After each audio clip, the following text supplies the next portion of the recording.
मिट्टी के खिलौने की कहानी। बहुत समय पहले चुई गांव में एक कुम्हार रहता था। वो हर रोज मिट्टी के बर्तन और खिलौने बनाकर उन्हें बेचने के लिए शहर जाता था।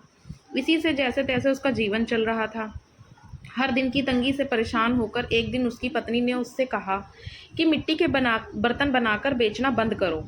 अब सीधे शहर जाओ और किसी नौकरी की तलाश करो ताकि हम लोग कुछ धन कमा सकें। कुम्हार को भी अपनी पत्नी की बात सही लग रही थी। वह खुद भी अपनी हालत से परेशान था।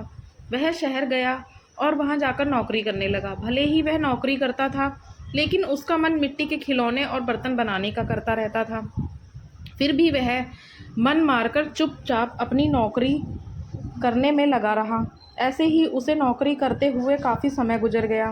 वह जहाँ काम करता था, उसके मालिक ने एक दिन उसे अपने बेटे के जन्मदिन पर बुलाया। जन्मदिन के उपहार के तौर पर हर कोई महंगे महंगे तोहफे खरीद कर ले गया था। कुम्हार ने सोचा कि हम गरीबों का तोहफा भला कौन ही देखता है, इसलिए मैं मालिक के बच्चे को मिट्टी का खिलौना बनाकर दे देता हूँ। यही सोचकर उसने मालिक के बेटे के लिए एक मिट्टी का खिलौना बनाया और उसे उपहार के तौर पर दे दिया। जब जन्मदिन की दावत ख़त्म हुई तो मालिक के बेटे और उसके साथ के दूसरे बच्चों को मिट्टी का खिलौना खूब पसंद आया। वहाँ मौजूद सभी बच्चों वैसा ही मिट्टी का खिलौना लेने की ज़िद करने लगे। बच्चों की जिद देखकर व्यापारी की दावत में मौजूद हर कोई उस मिट्टी के खिलौने की चर्चा करने लगा। हर किसी के मुंह में एक ही सवाल था कि आखिर यह शानदार खिलौना कौन लेकर आया है। तब वहां मौजूद लोगों में से किसी एक ने बताया कि उनका नौकर यह खिलौना लेकर आया है। यह सुनकर हर कोई हैरान रह हो गया। फिर वो सभी कुम्हार से उस खिलौने के बारे में पूछने लगे। सबने एक सुर में कहा कि तुमने इतना महंगा और सुंदर खिलौना कहाँ से और कैसे खरीदा? हमें भी बताओ, अब हमारे बच्चे इसी खिलौनों को पाने की जिद कर रहे हैं। कुम्हार ने उन्हें बताया कि यह कोई महंगा खिलौना नहीं है, बल्कि इसे मैंने खुद अपने हाथों से बनाया है। मैं अपने गांव में पहले यही बनाकर बेचा करता था। इस काम से कमाई बहुत कम होती थी, इसलिए मुझे यह काम छोड़कर शहर आना पड़ा और अभी यह नौकरी कर रहा हूँ। कुम्हार का मालिक यह सब सुनकर बहुत हैरान हुआ। उसने कुम्हार से कहा, क्या तुम ऐसा ही खिलौना यहाँ मौजूद हर एक बच्चे के लिए बना सकते हो? कुम्हार ने खुश होकर कहा, हाँ मालिक, ये तो मेरा काम है। मुझे मिट्टी के खिलौने बनाना खूब पसंद है। मैं इन सभी बच्चों को अभी तुरंत खिलौने बनाकर दे सकता हूँ।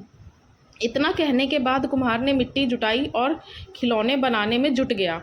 कुछ ही देर में रंग बिरंगे कई सारे मिट्टी के खिलौने बनकर तैयार थे।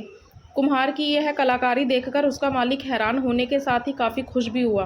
वह मन ही मन मिट्टी के खिलौनों का व्यापार करने की सोचने लगा।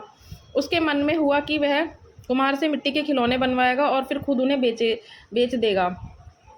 उसने यही सोचकर कुम्हार को मिट्टी के खिलौने बनाने का काम दे दिया। कुम्हार का मालिक उसके मिट्टी के खिलौने बनाने के हुनर से खुश था, इसलिए उस व्यापारी ने कुम्हार को रहने के लिए अच्छा घर और मोटी तनख्वाह भी देने का फैसला किया। कुम्हार अपने मालिक की इस पेशकश से काफ़ी खुश था। वो तुरंत अपने गांव गया और परिवार वालों को अपने साथ रहने के लिए लेकर आ गया। खाने की तंगी और पैसों की कमी से जूझ रहा कुम्हार का परिवार आराम से व्यापारी के द्वारा दिए हुए घर में रहने लगे। कुम्हार द्वारा बनाए गए खिलौनों से उस व्यापारी को काफ़ी मुनाफा भी हुआ। इस तरह से सब अपनी ज़िंदगी आनंद और खुशी के साथ जीने लगे। तो दोस्तों, हमें अपनी कहानी से यही शिक्षा मिलती है, हुनर कभी भी इंसान का साथ नहीं छोड़ता। अगर कोई किसी काम में माहिर है तो उसका वह हुनर उसे मुश्किल परिस्थितियों से बाहर निकाल सकता है। दोस्तों, अगर आपको कहानी पसंद आई हो तो please like, share and subscribe करें।